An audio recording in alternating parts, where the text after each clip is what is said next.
Comment surmonter la dépression et retrouver la joie? Le bonheur est une habitude, et non pas un cadeau du ciel ou du hasard, comme on le croit souvent. Réfléchissez bien à cela. Le bonheur est une habitude de la même manière que la manie de la cigarette ou de l'alcool. Seulement, c'est une bonne habitude. C'est même la meilleure habitude que vous puissiez prendre et conserver. Qui dit habitude dit conditionnement, programmation, nous l'avons vu. Or, il en est de même pour la dépression. Elle est le résultat d'une programmation négative, souvent extrêmement puissante. Tout se change, se remplace, même le pire conditionnement négatif. Les sources de la dépression sont nombreuses. Elles peuvent être un échec professionnel, un revers de fortune, la perte d'un être cher, une déception amoureuse. Soit dit en passant, personne n'est à l'abri d'une dépression légère et passagère, même les êtres les plus équilibrés et les plus positifs. C'est normal. On ne peut être des espèces de robots en état de ravissement constant. Enfin, je ne dis pas que cela soit absolument inaccessible, mais le nirvana paraît réservé à une infime partie de humanité. À côté de cette dépression occasionnelle et légère, que les gens positifs arrivent à surmonter, il y a l'autre, plus grave, que l'on pourrait appeler la dépression chronique. Celle-là paralyse souvent l'individu, l'empêche de fonctionner, le rend apathique. Souvent, la victime d'une grave dépression pleure à propos de tout et de rien, perd l'appétit, devenant même anorexique. Elle fait des gestes incompréhensibles, a des comportements bizarres, incohérents. Dans ce genre de situation, lorsque la dépression a atteint un tel niveau de gravité, il vaut mieux consulter un médecin. L'auto-hypnose complétera à merveille le traitement qu'il vous indiquera. Pour la simple et bonne raison que la dépression a rarement une origine physiologique, à moins qu'elle ne soit due à une grave maladie. Maladie nerveuse, lisez mentale. Dans le diagnostic de toute dépression, même très grave, on repère toujours un événement ou une série d'événements qui a engendré la maladie. La personne perd son emploi, par exemple, et du jour au lendemain, elle tombe en grave dépression. Preuve évidente que l'origine de la dépression n'est pas physique, mais bien mentale. Bien sûr, il n'est jamais agréable d'être congédié. Cela nous met souvent dans une situation financière précaire, en tout cas provisoirement, surtout si nous avons des personnes à charge. Mais devant une même épreuve, certaines personnes continueront leur chemin, surmonteront la difficulté, alors que d'autres sombreront dans une grave dépression. C'est donc dire que, d'une certaine manière, ce n'est pas vraiment la circonstance extérieure qui est la véritable cause de la dépression, puisqu'une même cause aurait engendré deux effets différents, ce qui va à l'encontre de la loi de la causalité universelle. Ce qui a été déterminant, ce n'est pas un apostrophe événement, c'est l'état d'esprit dans lequel il a été reçu, c'est la programmation mentale. J'ajouterai ceci, qui est capital. Savez-vous pourquoi il est indispensable d'avoir un état d'esprit positif? C'est que non seulement on peut surmonter plus aisément des difficultés inhérentes à l'existence, mais que, en vertu de la loi d'attraction, un esprit positif attire les gens et crée dans sa vie des circonstances heureuses. C'est donc doublement plus facile pour lui. Un proverbe dit, on ne prête qu'aux riches. On retrouve un peu l'équivalent de ce proverbe dans l'univers mental. Si vous êtes riche en esprit, riche d'idées positives et de bonheur, la vie vous prêtera. Elle vous donnera même du bonheur, en abondance. Je suis abondance. Répétez cette formule. C'est le meilleur antidépressif qui soit. Car la dépression est le contraire même de l'abondance. Elle est le manque, la privation, la mort. Lorsqu'une personne est pauvre en son esprit d'idées de bonheur, eh bien la vie ne lui prête pas. La vie la prive de bonheur. Donc, le bonheur, comme la dépression, est avant tout un état d'esprit. Reprenons notre exemple de tout à l'heure, la perte d'un emploi. Le premier sujet réagira mal et fera une dépression. Il aura laissé la porte ouverte à des suggestions négatives très puissantes, en général des autosuggestions. Son esprit se mettra en branle et n'aura de cesse, semble-t-il, qu'il n'ait fait une grave dépression. Il s'adonnera à ce monologue intérieur, dont nous avons parlé au chapitre 1er et qui est une forme continuelle et inconsciente d'autosuggestion. Il se répétera, c'est grave. J'ai perdu mon emploi. Que vais-je faire? Je suis perdu. Je n'y arriverai plus. Ma femme va me quitter sans doute. Je vais crever de faim. Il va falloir des mois avant que je ne retrouve un nouvel emploi. Je suis perdu. Je n'ai pas de talent, pas de compétences. C'est pour cette raison que j'ai été congédié. Je ne vaux rien. Et ainsi de suite. Ce n'est pas la perte de l'emploi qui engendrera la dépression chez cet individu, mais ce monologue intérieur, que son subconscient acceptera, d'autant plus qu'il est puissamment chargé d'émotivité. Son esprit causera sa dépression et ce qui est triste dans ces situations, c'est que, tombant en dépression, cet homme renforcera continuellement son programme par les pensées sombres et pessimistes qu'il ne cessera de ruminer. C'est un cercle vicieux. Notre second sujet se tiendra lui aussi en monologue intérieur. Il sera déçu lui aussi mais se dira plutôt, bon, je n'ai plus d'emploi. Il faut que je réagisse tout de suite. Je vais me trouver du travail cette semaine même. De toute façon, ce n'est pas grave. Ça me fera du bien de changer un peu d'air. Et puis, au fond, ce travail ne me plaisait pas vraiment, je commençais à m'ennuyer depuis quelque temps. Vous remarquerez qu'on ne perd jamais un emploi qui nous passionne et dans lequel on s'épanouit pleinement.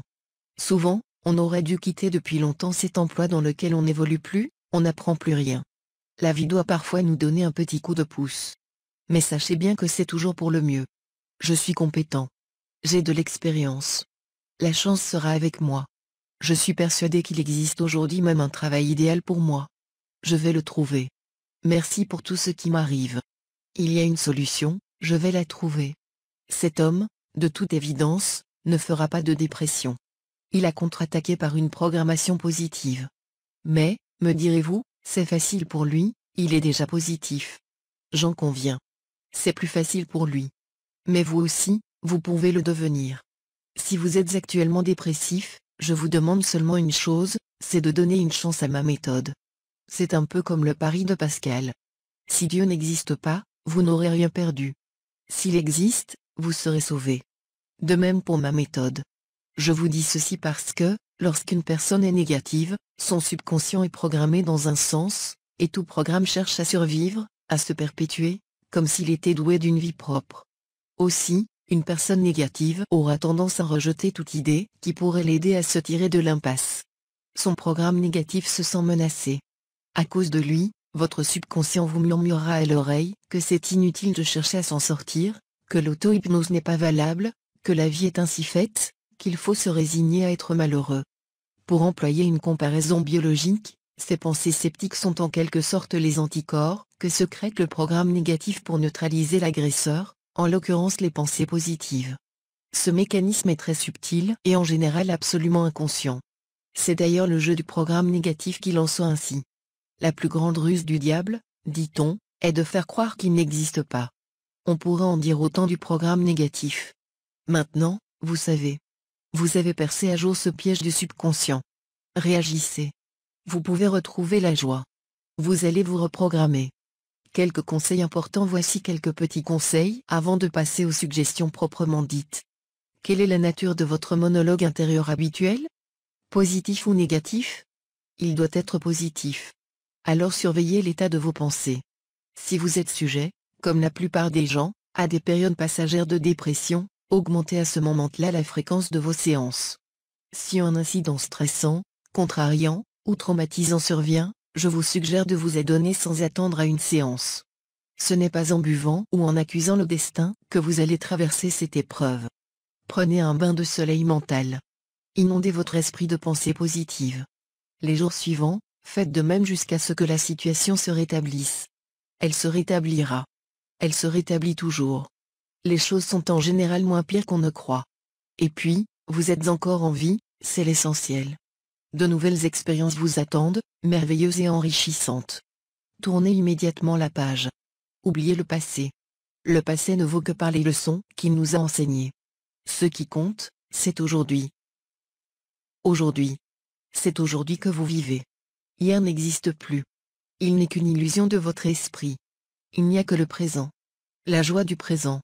La source profonde de votre être est le bonheur, au-delà de toute négativité. Le bonheur complet. La dépression n'est qu'une illusion de votre être. Vous êtes heureux. Vous êtes. Ne vous laissez pas duper. Soyez plus fort que les circonstances. Vous êtes déjà plus fort que les circonstances. Mais vous ne vous en rendez pas compte. Pas encore. Vous le pressentez maintenant. Vous sentez votre joie proche, retrouvée, complète. Vous êtes la joie. Joie. Bonheur. Voici les 2 premiers mots que je vous suggère. Leur effet est merveilleux. Répétez-les. Vous les connaissez déjà. Je suis abondance. Répétez cette phrase. La dépression ne sera plus qu'un lointain souvenir. Ou encore, je deviens une personne de plus en plus forte. Je fais confiance à la vie et je retrouve ma joie. Que ma joie demeure. Je suis de plus en plus heureux. Le flot de la vie coule en moi, m'apportant l'amour et le bonheur en abondance. Ou encore celle-ci, variante d'une formule que vous connaissez déjà, et qui s'applique à merveille pour vaincre la dépression. Tous les jours, à tout point de vue, je suis de plus en plus puissant, confiant, heureux et en bonne santé. Variante visuelle. Il faut que vous vous reconstruisiez une banque d'images positives et heureuses qui contrecarreront les effets de vos pensées dépressives. Remémorez-vous des souvenirs heureux. Revoyez-en le plus de détails possible. La variante de l'ami. Visualisez votre meilleur ami, un parent, ou un être aimé, qui s'approche de vous, souriant, et vous dit « Je te félicite, tu t'es très bien tiré d'affaire. D'ailleurs, tu te tires toujours bien d'affaire. Tu as l'air en pleine forme. Tu es parfaitement positif. Tu as l'air d'excellente humeur. Je te félicite. » En conclusion, rappelez-vous que tout état dépressif se surmonte et peut se transformer en joie. D'ailleurs, plus vous pratiquerez un auto-hypnose, moins ces états dépressifs seront fréquents, moins ils seront profonds. Avec le temps, vous serez complètement immunisé contre la dépression. Vous serez fort, équilibré. Et surtout, votre état d'esprit sera tel qu'il créera dans votre vie des circonstances de plus en plus favorables et heureuses qui ne vous obligeront même plus à vous battre contre la dépression. Votre esprit peut tout. Le bonheur est à votre portée. Saisissez-le. Maintenant.